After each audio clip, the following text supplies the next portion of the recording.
Bonjour à tous, bienvenue à Lutry. Aujourd'hui, il fait un temps magnifique, il fait chaud, c'est l'été et le produit dont on va parler, c'est la glace.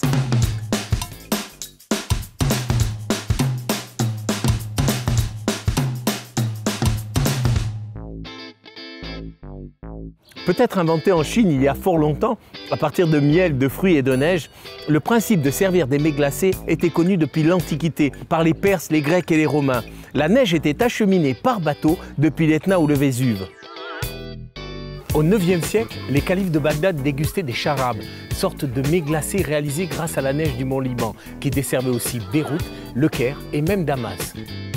Même si les croisés découvrirent le sorbet au Proche-Orient, ce sont les marchands vénitiens qui le ramenèrent du Levant au Moyen-Âge. Selon l'histoire populaire, ce sont les pâtissiers glaciers de Catherine de Médicis qui sublimèrent ce produit au XVIe siècle. Il n'y a pas si longtemps en arrière, on ne savait pas fabriquer la glace artificiellement. Alors on récupérait simplement la glace sur les bassins, dans les lacs gelés, et on la stockait dans des glacières, des sortes de puits qu'on ravitaillait depuis le haut et dont on se servait par le bas. D'ailleurs, la vallée de Joux a été un grand fournisseur de glace pour les hôtels du lac Léman qu'elle ravitaillait à dos de mulet. Nous sommes en compagnie de Paolo Gervasi, artisan glacier depuis 3 générations à Lutry. Alors Paolo, le métier d'artisan glacier, c'est beaucoup de travail l'été, mais l'hiver, sont les vacances? Absolument pas, on termine la saison au mois d'octobre. La saison recommence au mois de mars, donc c'est clair que le temps de préparer la saison, c'est en hiver qu'on le fait. Et on en profite pour travailler sur des nouvelles tendances. D'ailleurs, ces tendances, quelles sont-elles? Alors les tendances, c'est vraiment travailler avec des produits locaux. On va à la recherche chaque année de nouveaux producteurs de matières premières. Et aussi, on essaie de développer des produits sans gluten, sans lactose. Le plus simple, c'est qu'on monte dans nos ateliers pour que je vous montre. Les ateliers de production? Les ateliers de production. Alors c'est parti. Quelles sont les étapes principales de la fabrication d'une crème glacée? Après avoir choisi les matières premières, on va chauffer toutes ces matières premières.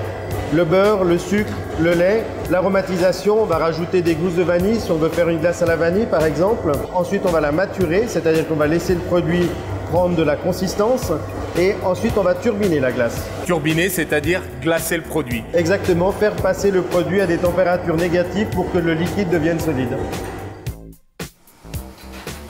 Alors, si vous voulez réaliser une crème glacée et que vous n'avez pas de sorbetière, je vous recommande plusieurs choses. 1. Diminuer la quantité d'eau. 2. Augmenter la quantité de jaune d'œuf. 3. Ajouter un blanc d'œuf monté en neige. Et surtout, privilégier la crème par rapport au lait. Il y a une différence fondamentale entre la glace et le sorbet. La glace est fabriquée à partir de produits laitiers, alors que le sorbet, lui, est fabriqué à base de sirop de sucre, dans lequel on ajoute des fruits, généralement sous forme de pulpe ou des parfums variés. Si vous voulez réaliser vous-même vos cornets, utilisez une pâte à briceler et quand votre cornet sera froid, versez à l'intérieur un petit peu de chocolat tempéré, ceci afin de boucher le trou, ce qui évitera votre glace, si elle le fond, de vous couler sur les doigts. De retour à l'alimentarium, nous allons vous proposer avec Paolo de réaliser un sorbet aux fraises. Mais attention, pas n'importe quelle recette. Qu'a-t-elle de spécial cette recette, Paolo? C'est une recette qu'utilisait mon grand-père pour faire des sorbets sans sorbetière. C'est-à-dire une recette à l'ancienne. Comme ça, vous n'aurez aucune excuse et vous pourrez la réaliser aussi chez vous. Donc je prends mon eau, mon sucre et je le fais chauffer. Attention, un sirop, c'est toujours 50% d'eau pour 50% de sucre. Et moi, pendant que ça bout, je vais réaliser la purée de fraises, c'est-à-dire que je vais mettre les fraises dans le mixeur. Attention, le petit truc en plus, c'est de rajouter une petite goutte de citron. Avant de mélanger la pulpe de fraise au sirop, on va d'abord se veiller à refroidir le sirop dans un peu de glace pilée. En effet, la pulpe des fruits en général n'aime pas la température élevée car elles perdent de leur couleur. Pour glacer mon sorbet, comme on n'a pas de sorbetière, ce que je vais faire, c'est que je vais prendre des glaçons et je vais le saupoudrer avec du sel. En effet, les anciens avaient compris depuis fort longtemps que mettre du sel dans la glace permettait de faire chuter encore plus les températures et ils pouvaient ainsi déguster d'excellents sorbets. Donc maintenant, qu'est-ce qu'on va faire? On va prendre une poche en plastique et on va y déverser à l'intérieur notre préparation. Alors attention, utilisez une poche avec une fermeture hermétique. Une fois que le sac est fermé, nous allons le recouvrir directement avec les glaçons salés qu'on a préparés au préalable. Et de temps en temps, on va le malaxer.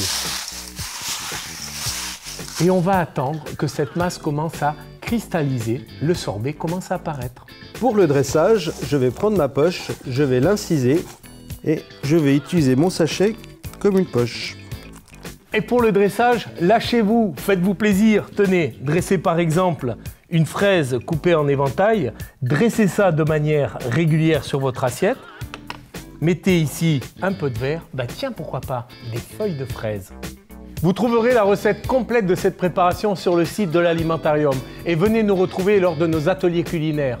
En attendant, je vous souhaite un bon appétit. Bon appétit!